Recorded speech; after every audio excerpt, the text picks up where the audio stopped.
Channel को subscribe तो कीजिए, हंसते हंसते लोटपोट हो जाएंगे। और कुछ लोग मनोरंजन भी करवाते हैं।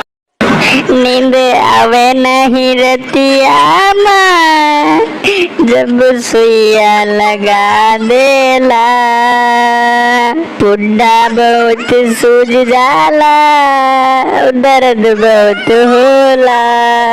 कि बेटा सुइया लगवावे के पड़ी, चाहे पुड्ढा सूझे चाहे ना, और ना लगवेबो तो भैया अखिलेश तू का पेली कोरोना।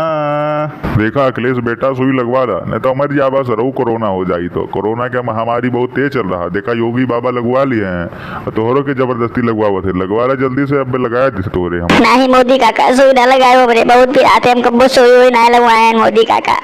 अभी वैक्सीन से सब कहते कि मर जाते सब लगवाए लेते, हमें ना लगा मोदी काका, हम भाई चुनाव लड़बे। या सर चुनाव लड़ी है ये घूमची गांड जरी का घूमची रंगे में बहा हो रहा है। यह देखो 4 चक्कर हार चुके तब वो चुनाव लड़ी है मेरे सामने। अरे मोदी काका तू खोसो करे जल्दी से सारे के लगाओ ना तो भाग जाए, दांते काटत है।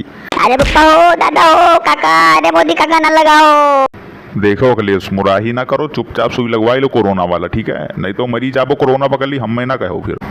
तो भैया अखिलेश तो करते रहे मुराही, लेकिन इनके सुई लाग गवा है। तो आप लोग जो वैक्सीन ना लगवाए हो सभी जाके लगवाई लो। अब इधर ध्यान दो, चैनल का भैया सब्सक्राइब कर दो, वीडियो का लाइक। भैया आप लोग कमेंट करके बतावा जाए कि वीडियो कैसा लगा, ठीक है? और कमेंट जरूर किया जाए।